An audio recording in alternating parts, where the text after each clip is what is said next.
Bonjour Pierre Saboureau, nous sommes le 28 août, le pic de la saison touristique est quasiment achevé. Alors vous avez le sourire, je crois que c'était une année exceptionnelle. 2023 est une année exceptionnelle pendant ces vacances d'été pour le tourisme à Saint-Nazaire et en Brière, avec de bons taux de fréquentation qui se traduisent à la fois par une bonne présence de la clientèle de proximité, une bonne présence des clientèles franciliennes, de Rhône-Alpes, et puis aussi les étrangers qui continuent de progresser ou parfois à se maintenir. Alors quelle est la formule gagnante? Parce que cette année, c'était une année qui n'était pas très évidente, en raison de la météo déjà, météo très capricieuse.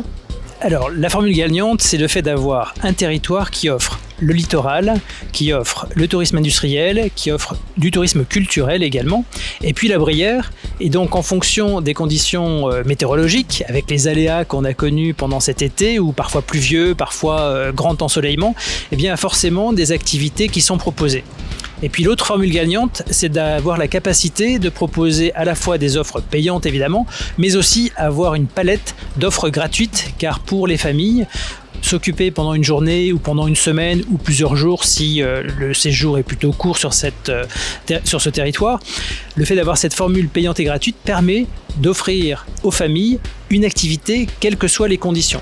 Alors quelles sont les stars indétrônables des visites à Saint-Nazaire?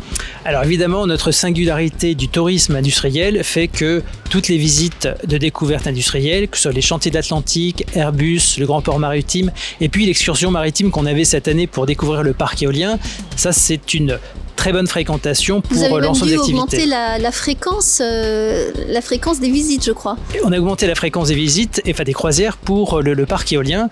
On avait programmé 5 sorties au printemps pour l'été, et puis on a dû augmenter face aux résultats de fréquentation, aux réservations qui étaient importantes. Donc on avait au total 9 sorties en mer qui ont toutes été complètes. Quels sont les âges que vous rencontrez dans les différents sites touristiques? Alors sur l'ensemble des sites touristiques, on a tous les âges.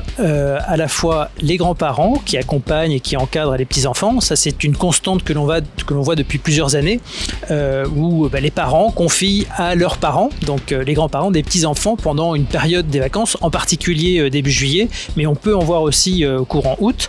Après des familles, avec des familles recomposées notamment, et donc il faut satisfaire tous les âges de cette tribu.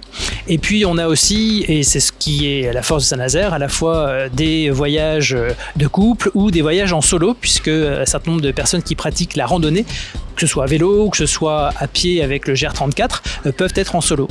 Alors quel est le prochain rendez-vous? En septembre, je crois? Prochain rendez-vous en septembre pour les Journées européennes du patrimoine qui fêteront leurs 40 ans cette année. Et sur Saint-Nazaire, on fêtera aussi un autre anniversaire que je vous livrerai bientôt. Merci Pierre Saboureau. Avec plaisir.